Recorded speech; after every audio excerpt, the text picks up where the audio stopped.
Hi mga kajobang, Sir Dance DIY. Ang nakikita nyo ngayon ay isang libro na pinamagatang Ang True Story ni Guy ni Baby K. Jimenez, Ikalawang Aklat. So gusto nyo bang buksan natin kung anong laman ng librong to? Pero bago yan, mag-intro muna tayo.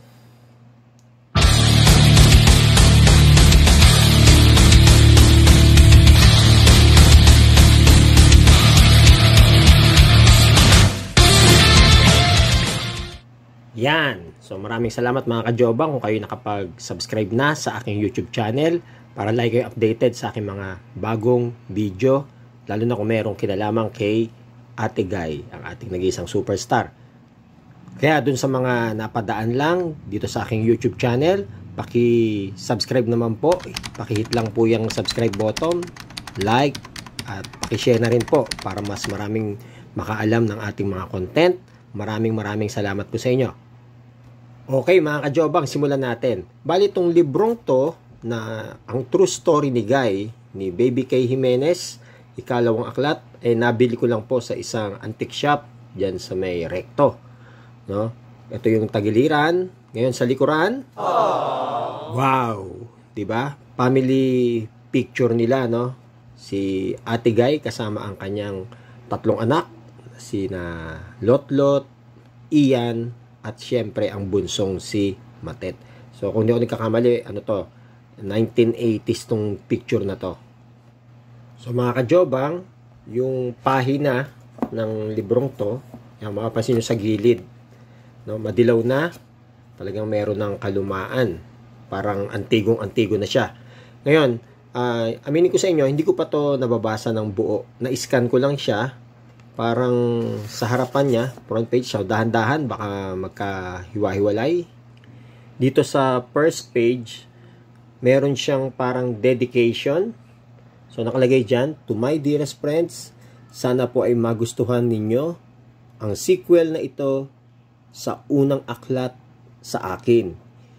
Hindi commercial yon ha, parang nagbiro pa siya, di ba? Wala biro talaga si Ate Guy eh.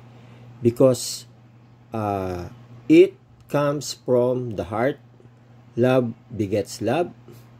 I am here because you have been there all the while, loving me and rooting for me and staying with me, not only while I was up, but more or so when I was down. So ibig sabihin sa hirap at ginhawa, nandoon ang mga tagahanga niya. Salamat po sa inyong pagtangkilik. Love, Guy. So hindi ko lang alam kung kanino niya sinulat to, no? So may dedication pa rito sa first page. Siguro tatanungin na lang natin yung mga Noranyan na ating taga-subaybay kung ito ba talagang ganito magsulat si Ate Guy o ganito yung kanyang penmanship, no? Tapos, yan nga, ang true story na to ni Guy ay handog ni Baby K. Jimenez o mas kilala sa tawag na BKJ. Tapos, ang taon, kung kailan siya na-publish, ayan. So, first printing, 1983. Mass Media Promotion. Ayan, 1983 pa tong aklat na to, kaya talagang madilaw na yung kanyang mga pahina. Ngayon, kung gusto natin makilala si BKJ o si Baby K. Jimenez, nandito siya sa likuran. Okay, ayan. Ayan si Ma'am Baby K. Jimenez. So, nandyan yung kanyang parang biography. So, nung binasa ko siya, parang talagang tagahanga siya ng ating nag-iisang superstar. So, eyewitness siya sa mga ups and down ng ating national artist, no? Nabasa ko rin dito na ang palayaw pala ni Baby K. Jimenez ay Ate Babes. Yan, no? Ate Babes ang tawag natin. Yung kung titignan natin yung librong to, medyo may kahabaan yung mga nakasulat, no? Siguro sa next episode natin, babasahin natin yung mga mahalagang detalye ng libro. Pero ang i-share ko lang sa inyo ngayon ay yung mga larawan. Yung sino-sino yung mga nakasama ni Ate Guy sa librong to, no? So black and white pa siya. Ayan. Ang aim ko lang ma-share tong libro para dun sa mga kabataan na hindi na lubos o hindi na nila masyadong kilala si Ate Guy. So tayo kasi yung mga nakaabot sa sunod-sunod na pelikula niya at album, kilala natin siya. So dito sa bandang huli, nandito yung mga listahan ng kanya mga pelikula, mga album, LPs, nandito lahat. Mamaya isa-isahin natin yan. So simulan muna natin sa kanyang mga larawan. Yan, unahin natin tong larawan na to. So Ate Guy kasama si former President Erap, nagtambal sila sa moving Erap is My Guy. Tapos dito naman sa susunod na larawan, kasama niya si Rico Lopez in Carmela. So ayan yung dalawang unang picture. Sunod na larawan, yung mga Noranian nating followers dyan, induction party for Noranians 1973. So ayan yung mga Noranians noong 1973. Baka meron pang nanonood sa atin ngayon, paki-comment nyo lang kung nandito kayo noong 1973 sa induction party na ito na pinangunahan mismo ng ating superstar. Next picture, kasama niya naman dito si Jay Ilagan, in Pe, Esperanza, and Caridad. Saka si Bert Leroy. So ayan yung kanilang larawan, no? Talagang black and white pa. Then susunod naman si Jojit and Guy sa Super G. So ito, Super G. So ayan yung larawan ng ating superstar, no? Jojit. Next ay ang ating former president, kasama pa rin si Ate Guy. So 1973 to. Sila yung tinanghal na Miss RP Movies and Mr. RP Movies 73. Ayan, nandiyan sa caption. So ayan sila. Next naman, kasama niya si Miss Hilda Coronel sa Carnival Song. Ayan, Carnival Song. Then, yung duet nila sa Superstar. So, si Ate Guy kasama si Mr. Christopher De Leon. Itong susunod na larawan, medyo may issue to, no? Love triangle between Boyet, Guy, and Pipo. Nakita sa isang TV show ang triangulo on the Family Way, Sinora. So, yan, no? Alam naman natin na naging love team din ni Ate Guy si Mr. Tirso Cruz III. Next picture, binyag to ni Ian De Leon. So, ayan yung mga ninong at ninang. Pakitingnan nyo nga kung nakikilala nyo pa ang mga ninong at ninang ni Mr. Ian De Leon. Yung susunod na larawan naman, parang napakaganda ni Ate Guy talaga dito. So, napakasimpleng-simple lang. Yan, morenang-morena. So, pinapanood siya ni Ian and Boyet while nagme-makeup si Ate Guy for her show. Ito, next picture. Nagkita si B at si Ate Guy kasama si Boyet. O, ayan. So, tingnan nyo, ha? Sa Broadcast City to. So, hindi naman nakalagay kung anong taon. So, nakita-kita sila. Next picture, 1976, nagpunta ang Jackson 5 sa Manila. So, nasa kaliwa ni Ate Guy. So, sa may kaliwa, ito. Kaliwa ni Ate Guy, ito si Michael Jackson. So, ayan, na-meet ni Ate Guy noong 1976, ang Jackson 5. So, next picture, nanalo naman ng PAMAS Award si Guy at si Boyet. So, Best Actress si Ate Guy sa 3 taong Walang Diyos. Best Actor naman si Christopher sa Ganito Kami Noon, Paano Kami Ngayon. At ito namang nakikita nyo, Guy and Pip, 1977. So, yan, nagjo-duet sila. Nung araw kasi uso yung mga ganyan sa promo ng mga pelikula, no? Yung nagjo-duet minsan sa Superstar or GMA Super Show. Share ko naman tong susunod na larawan dito sa librong to, yung anniversary ng Superstar Show. So, ayan. Dami talagang tagahanga, no? Sa studio, talagang dinadagsa ang Superstar noon, oh. Next picture naman, kasama ni Ate Guy, si Mr. Vic Silayan.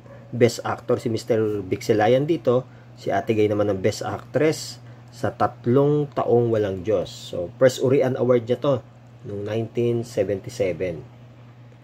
So, itong picture naman na ito, nagbibilyar si Ate Guy, no? Paborito niya kasing pastime ang bilyar sa kanilang bahay sa Valencia. So, nandito rin ang asawa ni FPJ. Siyempre, no other than Miss Susan Roses.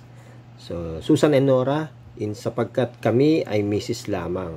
So, yan yung kanilang larawan dyan, no? Share natin tong larawan na to from Davao City Film Fest. Kasali ang Ibilanggo, si Neneng Magtanggol. So, yan yung float parade nila, no? So, yan, no? So, Film Fest entry yan, 1977. So, ganyan yung itsura ng mga float nung araw, no? Simple lang, pero talagang dinadagsa naman talaga yung mga ganyang klase ng event nung araw. At ang susunod na kasama niya sa larawan, si Mr. Haji de Alejandro in Regal Films, Panakip Butas. Kasi may awitin si Mr. Haji nun, Panakip Butas. Naging movie rin pala nila. Next ay si Mr. Big J, no? Robert Jaworski sa pelikulang Double Dribble. So nakatambal din siya ni Ate Guy. Yan. So with direct Channing Carlos, Enrico J in Silang Mga Mukhang Pera. So nagtambal din sila. Siyempre, nag-guest din ang King of Comedy, Dolphy. So, sa Guy and Pip Special. So, ayan, no? Nag-guest si Mr. Dolphy Quezon. Guy and Pip, nag-guest sila sa Kaluskos Musmos.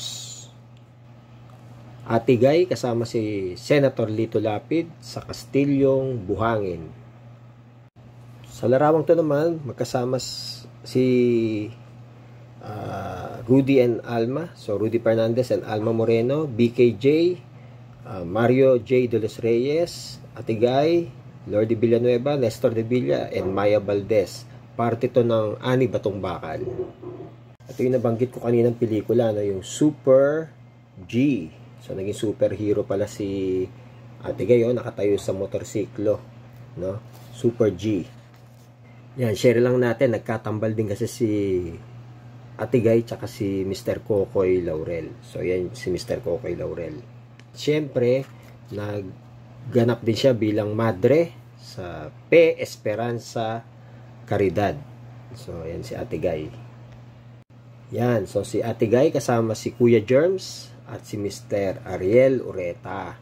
So, talagang nakakamangha yung mga larawan nila noon, no?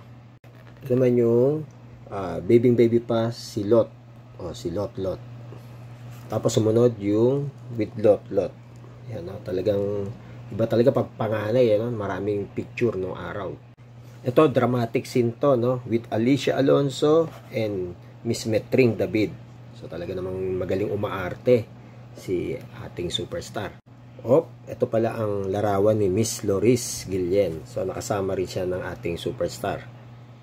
So, yan. Si Ian De Leon, kalong-kalong ni Miss Alma Moreno. So, may nakalagay pa nga dito. Crush noon ni Ian si Miss Alma Moreno. So, nung bata pa si Ian, no? Next picture naman, 1982, December, nanalo siya sa Metro Film Fest Award para sa Moving Himala. So, yan, no? Si Ate Babes kasama niya dyan. Parang may binubulong. So, sa larawang to, binyag to ni Mark Anthony Fernandez na anak ni Alma Moreno at Rudy Fernandez. So, ang mga ninang lang naman, mga bigatin, no? Si Ate Gayang ninang at si FPJ ang ninong ni Mark Anthony Fernandez. So, yan. Isa sa mga larawan din dito, Vilma and Guy sa T-Bird at Ako.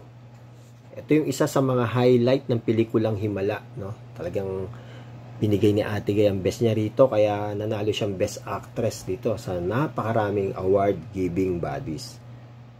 So, iba pang larawan ni Lot, Ian, and Ate Guy. So, taong 1984 to. So, aside sa pictures, papakita ko rin sa inyo yung mga naging pelikula ni Ate Guy. So, ang dami, di ba? Pakibasa nyo na lang, ha? So, nandyan yung All Over the World, Way Out in the Country, Cinderella, Agogo, Pogi, Sitting in the Park. So, yan, no? Young Girl, Pabanjing-Banjing, O Delilah. So, ang dami. Young Love, Orang, Munting Sinta, Nasaan Ka Inay. So, 30 na to sa first page pa lang.